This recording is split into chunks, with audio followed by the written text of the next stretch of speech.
Okay, hello. My name is Marek. I'm founder and CTO of a software company which is called Rumblefish. And this is not what I'm here to talk about. Here I want to talk about what geek people do when they have too much time for fun.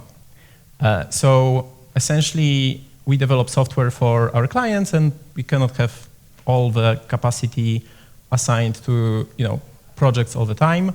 So then question becomes, how do you use this time in a fun and productive way? So I want to show you what we created.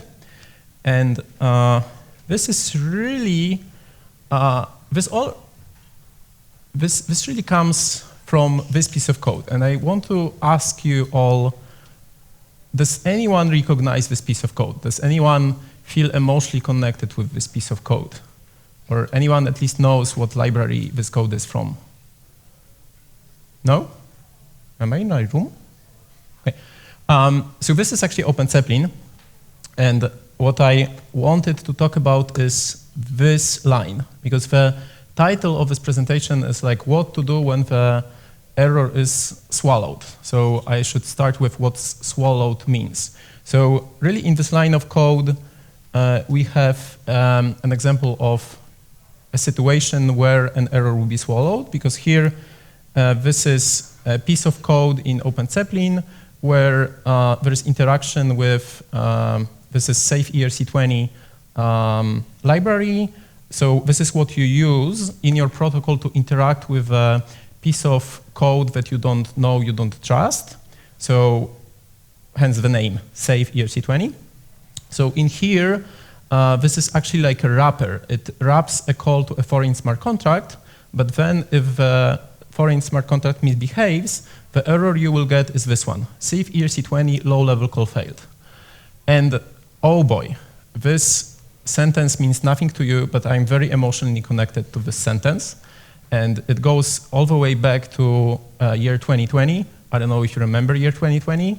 There were two very notable things there. There was Defi Summer, which was great, and there was COVID. And during COVID times, people were acting a little bit crazy. Like, who did something crazy in 2020? Hands up. Yeah, that's what I thought. So we were actually developing at the time a product for a client, and was like integrating Aave protocol with Balancer protocol. And you may not be familiar with these protocols, but Aave is for lending and Balancer is for exchanging. And Aave has these tokens which they rebase with time. And Balancer protocol really didn't like it. And when we tried to move the tokens through Balancer protocol, we were getting a lot of time this safe ERC20 low-level code failed. And really, when you're a developer and you like run a transaction, it worked on your machine, and then you deploy it to like testnet, and you get this error, and essentially this is all you know, like it can drive you crazy.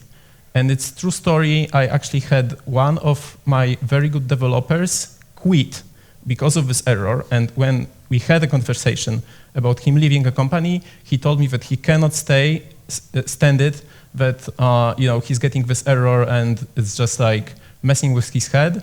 And he's now a game developer. He works in Java, I think, and I hope he's happy. But I lost a good employee. So really, this thing was on my mind, like understandably. And I was like, okay, so what do you do when this error pops out? Like, what is a like normal way to do this? Like, you essentially can use this call, like debug transaction, trace transaction, and so this is something that Geth will provide you with. And back in 2020, there was parity as well. After the merge, it's like discontinued, but you can get essentially the file, which a small part of this you can find here. But this is a really big file. Like when you try to open this file in Emacs, this is what you get. Like, are you sure you want to open 100 megabyte text file? And if you say yes to this, like your computer will start swapping and everything will be clunky. So don't say yes, like use less to read it. And when you use less to read it, you essentially have something like this. So we have 100 megabytes of code, and then like essentially every step is like a snapshot of a state of a virtual machine, so Ethereum virtual machine. So you see what the stack is, you see what's in memory, you see what cells of storage has been touched, you see what opcode has been, like in the step, and PC is an address. So essentially offset in byte code, which it is, and you have gas cost, understandable, and depth. Like when there are internal transactions, the depth goes deeper. So what you do to debug this kind of errors, you essentially find opcode revert, and you decode from stack offset and length, and you find in memory, so you copy this to like hex decoder, and you have an error. Easy? Well, if you're expected to do this 8 hours a day, 5 days a week, you get crazy and you quit. that's what I learned the hard way. So we were looking for a better way to do this. So a better way to do this is this is the slide. Okay, so we were looking for a better way to do this, and the idea was that essentially like we will automate this process, and then like we will take a dividend out of the fact that we automated this process, and essentially we will not spend time on this anymore. But the opposite happened, and it's like we did the first implementation, and then we got hungry for more features, and then we rewrote everything to have backend on AWS, and now we are like giving presentations about it on conferences like this one, and maybe someday actually someone will sponsor us and we will get some, I don't know, development grants, who knows? So yeah, this is very much our story. So we developed EVM Debugger, and there is a QR code, which is just, it's a public tool on our webpage. You can like go there, put a transaction hash from a public blockchain. Right now it's Ethereum and Sepolia, and it will show you what I will show you now. By the way, you can jump in with questions anytime, but at the end of presentation there will also be time for questions. So essentially I want to show you, so I want to start from this transaction. There's some transactions, it's the Ethereum mainnet, it's a reason fail. What else can we know about this transaction? Like we know it's a call swap to MetaMask swap router, so it's some swap, but it just failed, and we don't know why it failed. And we can inspect internal transactions here, and back in time when there was parity trace, like it showed more information on Etherscan, but right now it just shows that everything fails, and you only see that it's error, execution reverted. So now, if we see this in our debugger, well, so first of all, you put in a hash, and it goes through like 3 minutes of like this stuff. It's compiling, it's downloading code. I don't have time to go through this, but essentially you get something like that. So what you see on the screen is pretty much like this 100 megabyte file, but we filtered only calls, delegate calls, static calls, so all the calls and all the jump destinations. So we are able to show sort of like a nested tree of calls, which are like internal transactions and internal function calls.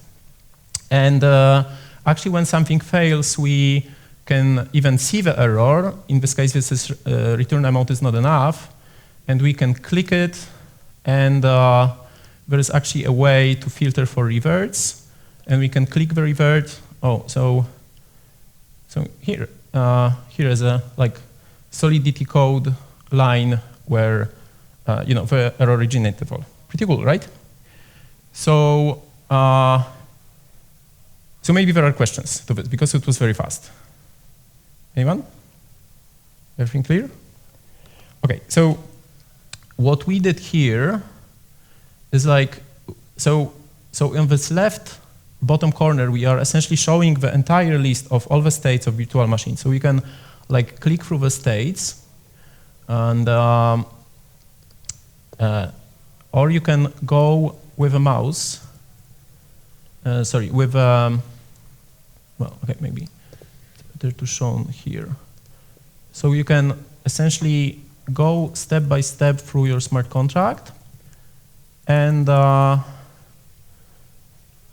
it will, so you can place yourself in any line, and it will move you to the state of this line. So it's kind of like a debugger, but this is not really a debugging in like GDB that you stop execution. This is more a post-mortem analysis of what happened in a particular transaction.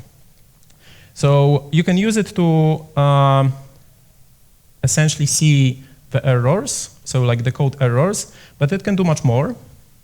So another thing I wanted to show you, which like I think is pretty neat, it's like there is this transaction which actually succeeded, and this transaction is claim code, claim tokens. So it's kind of like a airdrop, but it's an airdrop with a Merkle proof. So it's kind of complex solidity.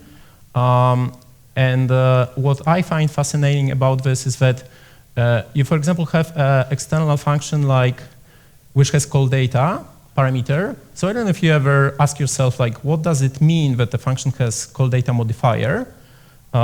So if you go just line by line, you can see the execution jumped to this abi decode tuple array. And if we expand the tree, we can see there is something like utility.ul. So this is something that the salt debugger does to every smart contract it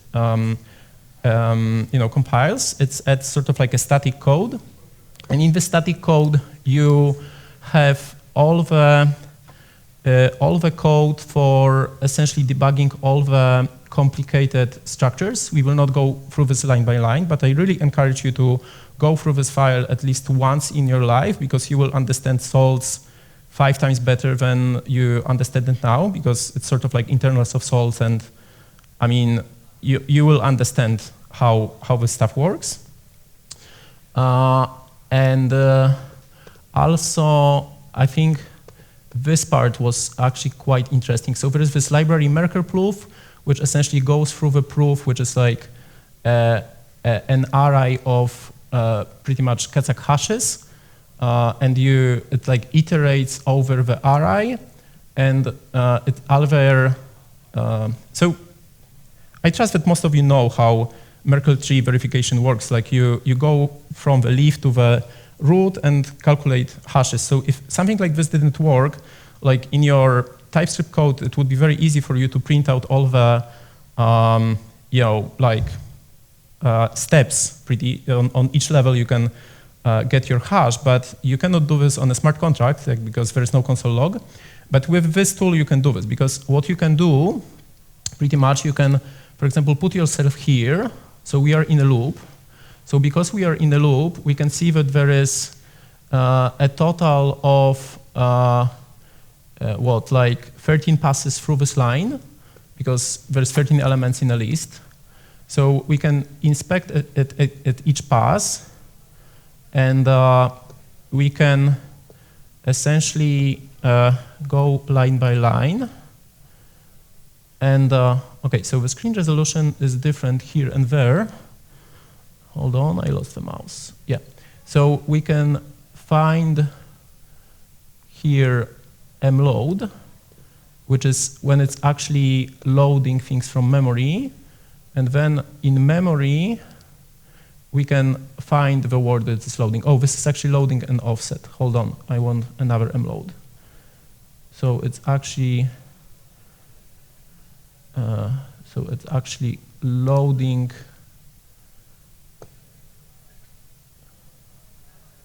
Hold on.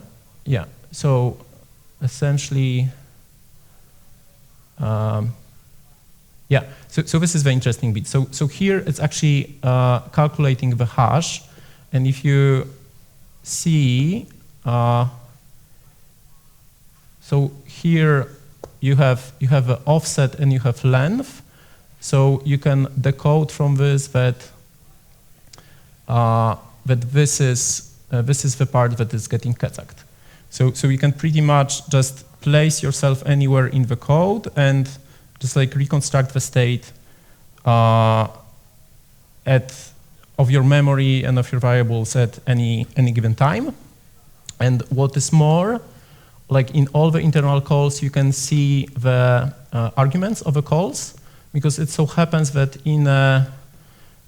if you have a frame of a jump destination, in here, what you have on the stack are the parameters of a function. So if you have here we have a function which has 2 parameters. We know that these 2 parameters are actually, the parameters of a call, and it's reflected here. My time shows 5 minutes more, so I think it's a good moment to take questions, if there are any.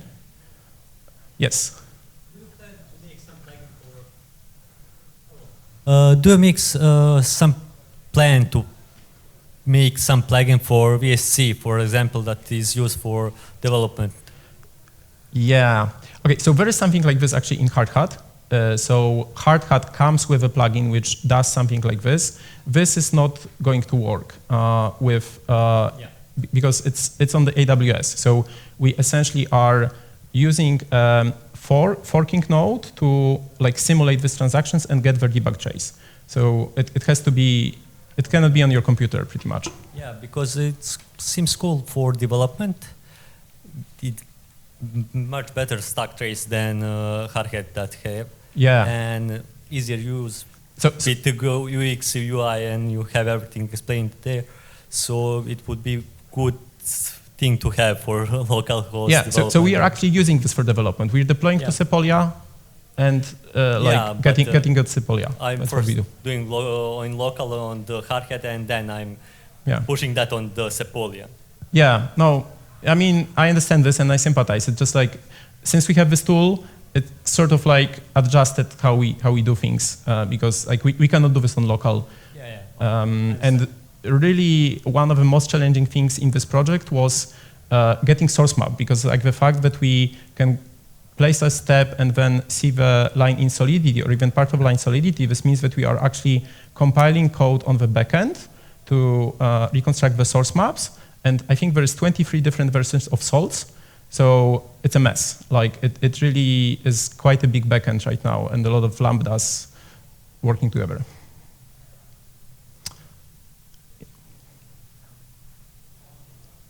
Hello. What is the biggest challenge in building such a debugger for the EVM? What is the key component, would you say, for working with EVM to getting the trace and like mapping out the memory? So I think there are a few challenges. Like one of them is that these are huge data sets. So like in my slide, I had 100 megabyte, and like the size really is pretty linear in gas usage. So for big transactions, it can be 1.5 gigabyte, and we are loading this to the browser. So browsers really don't like data sets which are over gigabyte big, and we had to really understand how to do this sort of stuff in a browser. So in the front end, we're using IndexedDB for this, not just Redux, you know. And another challenge was, as I said, the fact that there is 23 versions of salts, and you can find all of them in the wild. So some features work depending on which versions of salts you are at, because salts was going through all the history. So I think my teammate who's actually doing this can be a janitor of a like museum of salts, and he actually knows history of entire project, like what bugs and features were introduced, because like we had to like really get through this to make this work reliably. And also understanding source maps was quite a challenge because they are not flat, they are sort of like recursive. It's sort of like special how salts generate source maps. It's not like in TypeScript. It's a little bit more complex. So yeah, there are quite a few challenges. And a follow-up question is, how do you go about like maintaining support for so many versions of salts? Yeah, so actually very recently there was this Denkun upgrade, right? So it's not about salts, it's more about EVM itself. So when there is hard fork, you have to upgrade Hardhat, because we are using Hardhat for simulating transactions. And this is always a race of time, because every time this happens, we sort of wait for Hardhat to like publish new version, and then we have to upgrade it, and it's not always smooth, especially lately Hardhat written all the simulation component from TypeScript to Rust.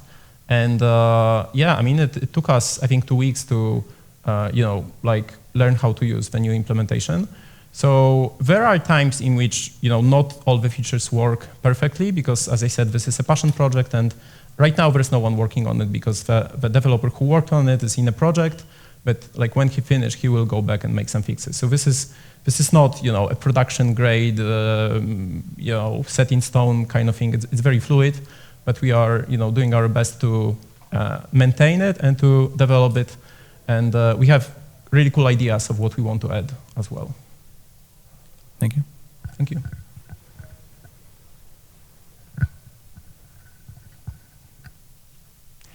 Anyone, maybe?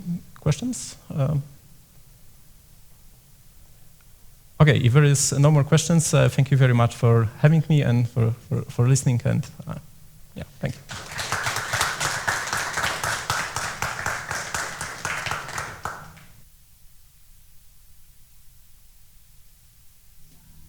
Last thing, I just wanted to ask you all if it's possible for you to join our Discord channel. I promise not to send you any spam. Yeah, not to send you any spam, but like the bigger the community on Discord we have, like the bigger our chances for, like, you know, getting public support for this project, and you will get notified about new cool features that we developed, and no crypto spam, promise. Thank you so much.